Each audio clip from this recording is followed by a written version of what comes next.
2 ദിവസങ്ങൾക്ക് മുമ്പ് ദിവ്യ അയ്യർ IAS ജിഹാദിനെ കുറിച്ച് പറഞ്ഞ ഒരു വീഡിയോയുടെ ചെറിയ ഒരു ഭാഗം ഞാൻ നിങ്ങളുമായി ഈ ചാനൽ വഴി പങ്കുവച്ചിരുന്നു. മുസ്ലിങ്ങളടക്കമുള്ള നാനാജാതി മതസ്ഥർ ദിവ്യ IASന്റെ ആ പ്രസംഗത്തിന്റെ ഭാഗം കണ്ടതോടുകൂടി ഇസ്ലാം പരിചയപ്പെടുത്തുന്ന ജിഹാദ് എന്താണെന്നും അതുകൊണ്ട് ഉദ്ദേശിക്കുന്നത് എന്താണെന്നും ഒക്കെ മനസ്സിലാവുകയും ജിഹാദിനെ കുറിച്ചുള്ള തെറ്റിദ്ധാരണകൾ മാറാൻ കാരണമാവുകയും ചെയ്തു. ദിവ്യ IASന്റെ ആ പ്രസംഗത്തിന്റെ ഒരു പ്രത്യേകത എന്താണെന്ന് ചോദിച്ചാൽ, ഏറെ തെറ്റിദ്ധരിക്കപ്പെട്ട ജിഹാദിനെ കുറിച്ച് ഇത്രയധികം സാരസമ്പൂർണമായ ഒരു പ്രസംഗം ഈ അടുത്ത കാലത്തെങ്ങും ഒരു മുസ്ലിം പണ്ഡിതൻ പോലും നടത്തിയതായി ഞാൻ കണ്ടിട്ടില്ല. ദിവ്യ IASന്റെ ഈ പ്രസംഗം വലിയ രീതിയിൽ പ്രചാരം നേടിയപ്പോൾ, ചർച്ചയായപ്പോൾ വേറൊരാൾ ആകെ അങ്കലാപ്പിലായി.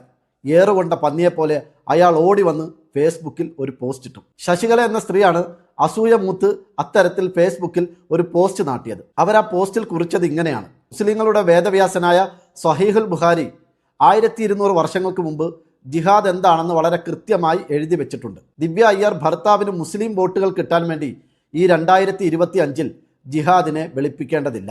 IAS മാഡം അറബിയാണ് പഠിച്ചതെന്ന് അറിഞ്ഞില്ല, ആരും ഒന്നും പറഞ്ഞതുമില്ല. ശബരിനാഥന് മുസ്ലിങ്ങളുടെ വോട്ട് കിട്ടാൻ ഉന്നത ഉദ്യോഗസ്ഥയായ ദിവ്യ IAS ഈ രീതിയിൽ ഒരു നാടകം കളിക്കുമെന്ന് ചോറ് കഴിക്കുന്നവരാരും ചിന്തിക്കുക പോലുമില്ല. ഇനി ശശികലയുടെ ശ്രദ്ധയിലേക്ക് മറ്റൊരു കാര്യം പറയാം. അറബി ഭാഷയും അത് പഠിക്കുന്നതിനെയും മോശമായി ചിത്രീകരിക്കുന്നത് നിങ്ങളുടെ മനസ്സിന്റെ വലിപ്പക്കുറവ് കൊണ്ടാണ്, മുസ്ലിങ്ങളോടുള്ള നിങ്ങളുടെ തനതായ അസഹിഷ്ണുത കൊണ്ടാണ്. അറബി ഭാഷയെക്കുറിച്ച് ആധികാരികമായി സംസാരിക്കാൻ കഴിവുള്ള ഒരാളെ ഞാൻ ശശികലയ്ക്ക് പരിചയപ്പെടുത്തി തരാം.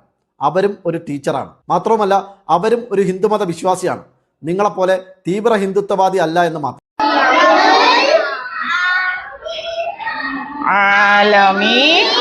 നമ്മളെ എല്ലാവരും ഒന്നാണ്, കുല്ലുൻ സവാവുൻ എന്നാണ് പറയുന്നത്. ഫമൻ എൽതമിസു ഫീഹി ഇൽമൻ സഹല്ലാഹു ലഹു ബിഹി ത്വരീഖുൻ ഇലാ ജന്നത്തി എന്നാണ്. ആരറിവ് അന്വേഷിക്കുന്നുവോ അവനെ അള്ളാഹു സ്വർഗത്തിൽ എത്തിക്കും എന്നാണ് പറയുന്നത്. അതായത് ഒരിക്കലും ഖുർആന്റെ അകത്ത് ആയുഹൽ മുസ്ലിമൂൻ എന്ന് പറഞ്ഞിട്ടില്ല, ആയുഹൽ നാസ് എന്നാണ്, അല്ലയോ ജനങ്ങളെ എന്നാണ്. ഒരിക്കലും മറ്റുള്ള ഒരു മതത്തെക്കുറിച്ചും അങ്ങനെ പറഞ്ഞിട്ടില്ല.